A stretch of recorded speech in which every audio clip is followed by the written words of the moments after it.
This is a keyboard that we bought from WASD Keyboards. We'll have the details in the link description below. Let's take a look at the box.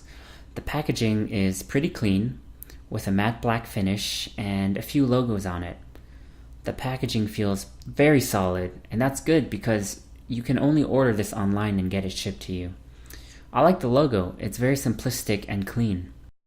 Okay, so let's go ahead and open it up here.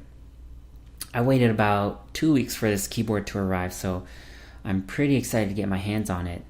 The keyboard looks to be wrapped in a soft foam packaging, and there's a couple of spaces here above the keyboard. Let's take a look at what's inside.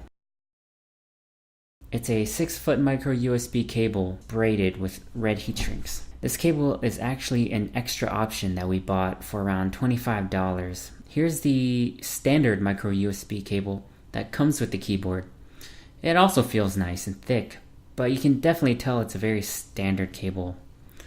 The wire has that typical plastic feel to it, but it does have a nice cable tie as well. It looks like we have a keycap puller, so this would definitely be handy if you had to either clean or replace your keycaps, so that's pretty cool. It also comes with a USB to PS2 adapter for those hardcore gamers out there who want to reduce any kind of response lag from the keyboard. Finally, let's look at the actual keyboard itself.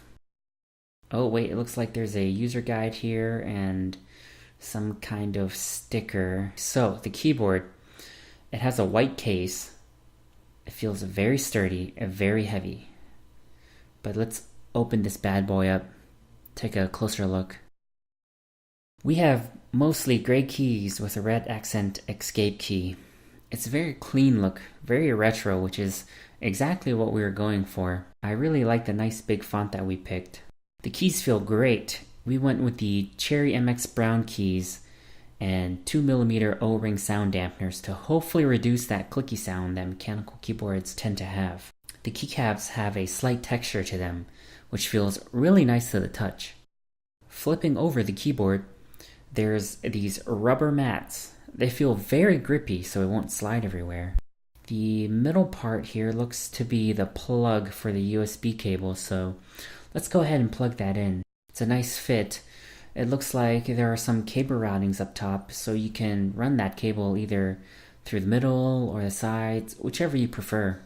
There's a control panel here where you can configure some of the keyboard features. Here are some flip-out feet at the top of the keyboard. They feel solid and not flimsy at all. The feet really helps put the keyboard on an angle. So let's flip this over and try it out.